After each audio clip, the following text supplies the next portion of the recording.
Imagine a crisp night sky with stars twinkling above, when suddenly something otherworldly appears, something you can't identify. These moments of awe, terror, and curiosity are the heartbeat of our episode. Since the dawn of man, people have witnessed strange things in the sky. In the modern era, even with the advent of flight and space travel, the sightings continue. Whether you believe in aliens visiting Earth or not, strange things are afoot, and countless people have experienced unidentified flying objects. Tonight, I'm sharing a collection of personal accounts submitted by you, our incredible listeners. This is a study of strange.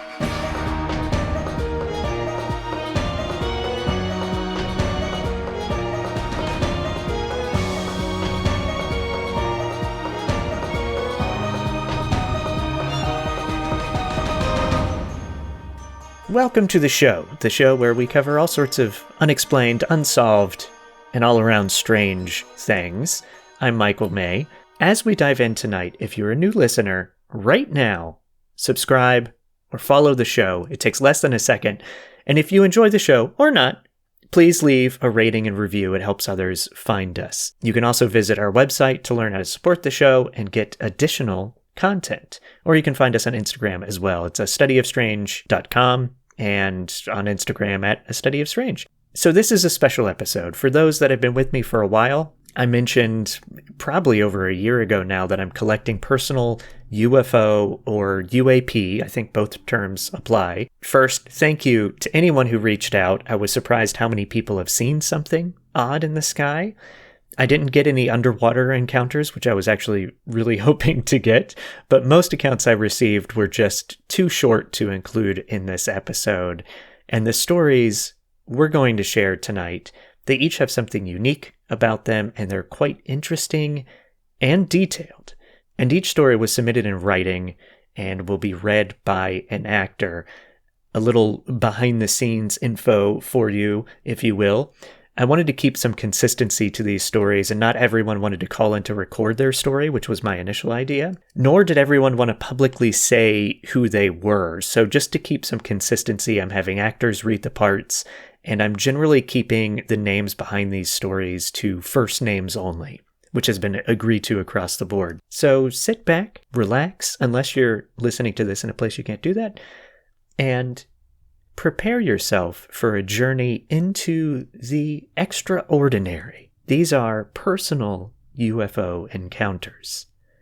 Our first story is from Anonymous and is read by Matt Glass.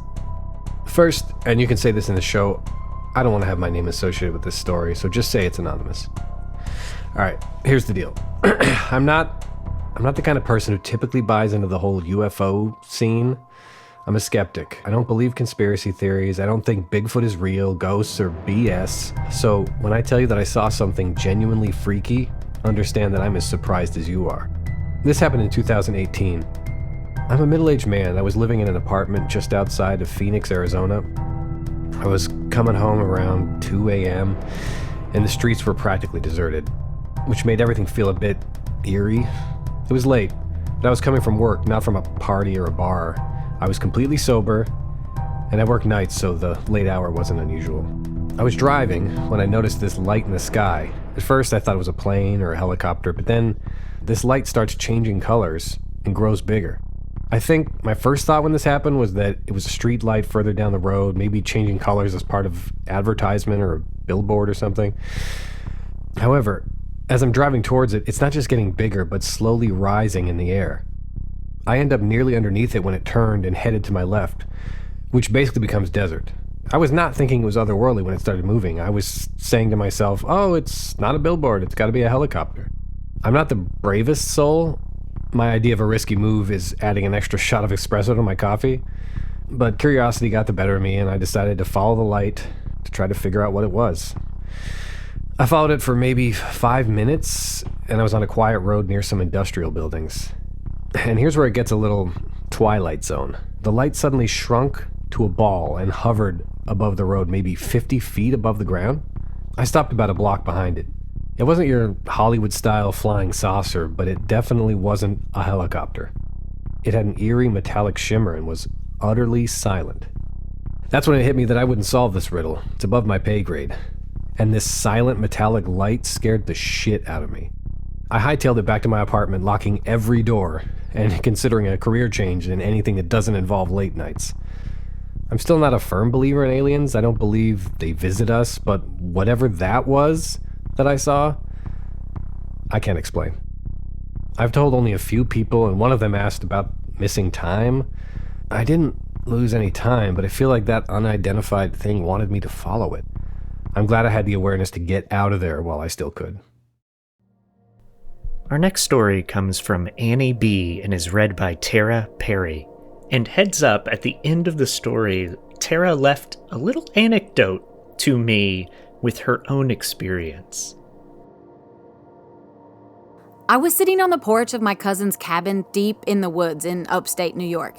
It was a crisp, clear night in the fall last year. It was perfect for stargazing.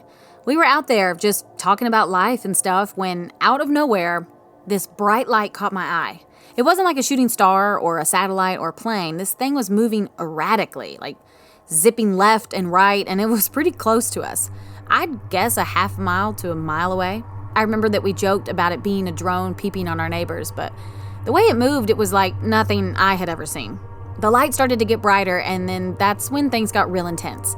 It swooped down closer to the lake near the cabin, and for a second, it illuminated the entire area like a big flashlight, so it definitely wasn't a drone. No light would shine like that from a drone. We could see the trees, the water, even the startled face of a deer caught in the glow. A few seconds later, it completely disappeared. Like, it didn't shoot up, fly away, or anything. It was just gone. We tried to laugh it off, like blame it on the beers. Did I mention we were drinking? But deep down, we both knew that we'd seen something unexplainable and it creeped me out. To give you a little background, I was 31 when this happened, and I've been going up to this cabin almost my entire life. We have family vacations there. My cousin is about the same age, and we have never seen anything like this before. Never. I know these woods. I know this lake. I can recognize the strange things that you can experience there. This was different. I know people may be skeptical and may even mention the beers, but we were not drunk. We spent the rest of the night inside, peeking out the windows, but nothing else happened. The next day, we even went down to where we saw the light, but there was no sign of anything unusual. No burn marks, no weird footprints, no handwritten message left behind by an alien. I've told this story a few times since then. Most people seem pretty open and don't think I'm crazy. Even if they did, I know what I saw. I also feel lucky. How many people get to say that they've seen something truly out of this world? Mikey, I'm telling you, I swear, two things. One, I saw a light, I think I've told you, years ago, with my mom and my grandma and my sister and blah, blah, blah. We were driving home shopping, and it was the same thing, a big light in the middle of the field, and it was like this bright blue color, like way bluer than like, an LED blue, just like blue, and it lit up. It looked like daylight, and then it just turned off. It was like a huge light, and it just stopped. And then the other night, we saw a light bouncing around the forest. Thank you for that, Tara. Our next story comes from Claire W. and is read by Kara Schaff. Hey there, I'm Claire from a town near Chico, California, and I've got a story for you that's strange and true. It happened in October around 15 years ago. I remember it being October because Halloween was only a few days away. One morning, I was out walking my dog, and we were on our usual path, which ran along the base of the Sierra Nevada mountains, and it was foggy. The fog was so dense, you could barely see your hand in front of your face. Buster, my dog, was pulling on his leash, whining, and all worked up. He was tugging me off the sidewalk and was focused on something in the trees. It was too foggy to see anything, but I wasn't concerned at all because I thought Buster smelled a squirrel. And that's when I hear it. A weird, low hum. It's coming from the direction that Buster's been focused on. I told myself it was a power tool of some kind in the distance, but it didn't sound like a tool I had ever heard before. The hum was more like a jet from a hot tub, but weirder. and it resonated within my body. I wish I could describe it better, but that's the best I can do. Then the sound stopped. I brushed it off and continued on our walk, and we ended up in this little clearing we often pass through. But that day it was different. The fog there was swirling around like someone was stirring it with a giant spoon, and right in the middle there's this column of fog swirling and turning, almost like it was alive. Then the humming started again, and it was coming from the direction of the swirling fog, and then just like that, the sound rose up quickly, and soon everything was quiet. The fog cleared, and everything goes back to normal as if nothing had happened. Buster calmed down right away and gives me this look of, "Do you have any snacks?" He didn't seem as concerned as I was. It wasn't scary, really, just incredibly strange.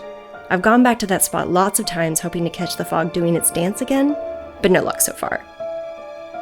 Part of me thinks it could have been an unidentified alien object and created a mist around itself for camouflage, but who knows? Maybe I've listened to too many podcasts like yours.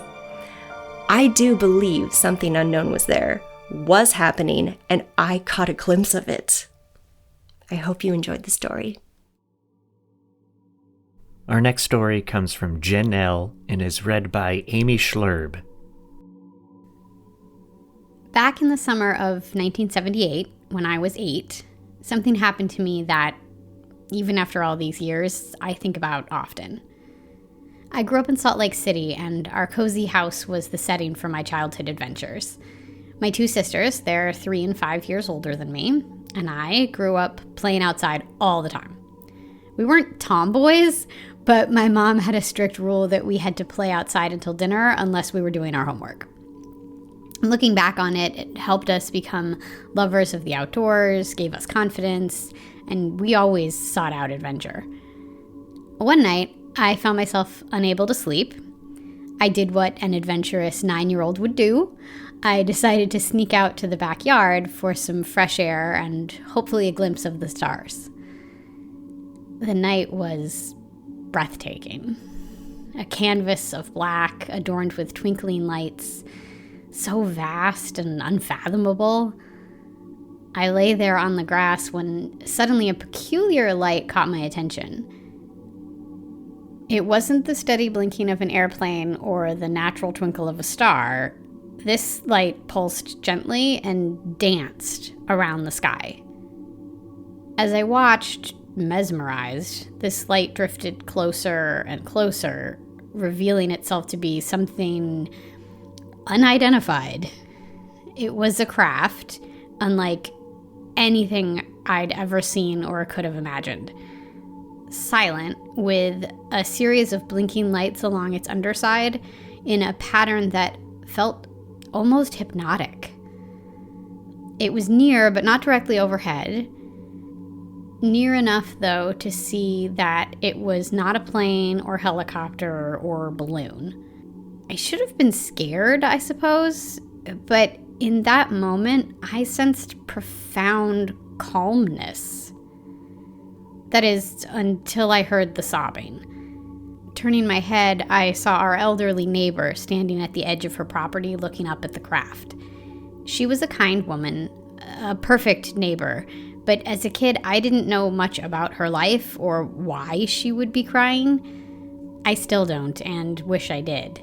The craft kept flying and was out of our view quickly, disappearing from sight. Our neighbor never saw me, and I never told her that I saw her or the UFO. As I've gotten older, I began to think that maybe Mrs. Thompson was in awe of what she saw in the sky and was crying out of a sense of wonder and curiosity, and not sadness. I did share this story with my sisters years later, and they have a theory that I was influenced by movies or TV shows, and as years have progressed, an active imagination makes it all feel like a memory. Real or not, that encounter changed me. I understood there's more out there and that we're all connected in ways that are beyond our comprehension. I was never scared and still look back at the experience with joy. And finally tonight, we have a story from Anthony K. that I will be reading. One night in 2016 or 17, I was camping in New Mexico near Santa Rosa with my bud AJ. The plan was simple: disconnect, enjoy the peace of the desert, and play guitar by the fire. That night, the sky was full of stars. It must have been around midnight when I first noticed it, a low, pulsating hum that seemed to come from everywhere. I tried to brush it off as the wind, but there was no wind that night. Then the temperature dropped. In the desert, nights are cool, but this was a cold that seeped into your bones, like someone hit a switch to change it from warm to cold. And that's when I saw something above a ridge miles away. A light began to ascend. It was like a ball of light on an elevator into the sky. I reached for my camera, and as I did, the light suddenly shot toward us. It happened so fast. One moment, it was a distant ball miles away, then about halfway to us. I hadn't said anything to AJ, but he suddenly stood up pointing and saying, "You see that?" I did take some pictures, but the light was so bright you can't tell what the image is besides a bright light. Then, it was gone. We sat back down and we kept talking about what we saw. We did go to sleep a few hours later, but it's not over yet. We were there for 3 nights, and that was the first. The second night, we set up scouring the horizon and looking towards the mountains we had seen the light lift up from the night before. Nothing happened on the second night. The third night, you could tell neither of us expected we would see the light again. Around midnight, AJ got into the tent and went to sleep. I stayed by the fire and was taking pictures of the sky. A few hours later, and I decided to sleep, but I walked away from camp first to pee. I did my business. I walked back towards camp. The fire was out, and I got a feeling like I should turn. I did, and above a different mountain than the first night, I see a ball of bright light slowly rising. I was expecting it to shoot toward us again, but this time it shot straight up into the sky. Then, to the right of where the light lifted off from another ridge, a bright light there floated up into the air and then shot straight up after a minute of floating. I was too engrossed to call out and wake up AJ. I didn't notice any humming sound that night or temperature change that I was aware of. Maybe I was too excited to see a light again, though. I am an experienced camper, and I've camped mostly through the West and Southwest. I have camped in that same site before this experience and since then, and never experienced those lights. I have no idea what they were. The craziest thing to think about, though, is that this campground is only about an hour away from Roswell.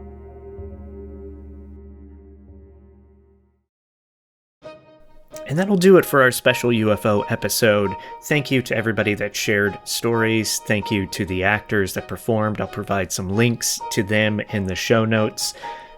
Additionally, if you have a story about a UFO or your spur of the moment thing, if you've seen a ghost or a cryptid or anything strange like that, write in astudyofstrange@gmail.com. I'd love to hear your story, maybe have you on the show, or maybe we'll do something like this episode again in the future. Make sure to follow us on Instagram, check out our website, check out our Substack for exclusive content, and that is a great way to support the show. You can find that through our website, astudyofstrange.com.